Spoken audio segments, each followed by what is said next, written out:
కడప జిల్లాలో బాలికపై అత్యాచారం కేసులో ఇద్దరు ముద్దాయిలకు POCSO court incharge judge Praveen Kumar సంచలన తీర్పిచ్చారు.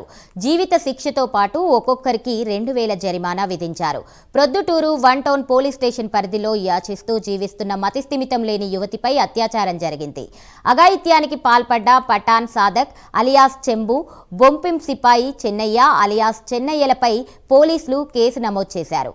వాదోపవాదనలు విన్న POCSO court incharge judge Praveen Kumar జీవిత శిక్ష విధించారు.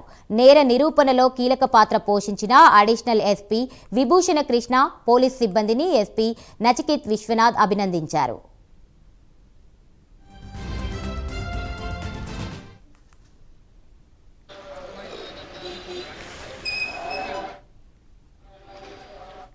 కోర్టు జడ్జి గారి ఎస్ ప్రవీణ్ కుమారు 2 సంచలనమైన తీర్పులు ఇవ్వడం జరిగినది. పొద్దుటూరు పట్టణంలో 2022వ సంవత్సరంలో ఒక అనాథ బాలిక 16 సంవత్సరాలుగా అనాథ బాలిక వీధిన భిక్షాటన చేస్తూ జీవనం గడుపుతున్న పాపని ముద్దాయిలైన నలుగురు ముద్దాయిలు ఆ అమ్మాయి మానసిక పరిస్థితి బాగాలేకుండా ఉంటే ఆ అమ్మాయికి రేప్ చేసి గర్భం చేస్తారు.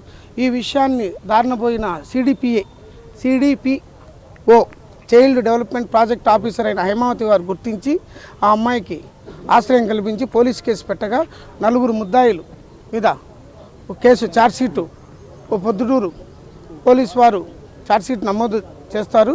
కోర్టులో విచారణ 21 మంది సాక్షులను విచారించి కోర్టు వారు వాళ్ళిద్దరికి 4 ముద్దాయిల్లో ఇద్దరి మీద నేరం నిరూపణ అయింది.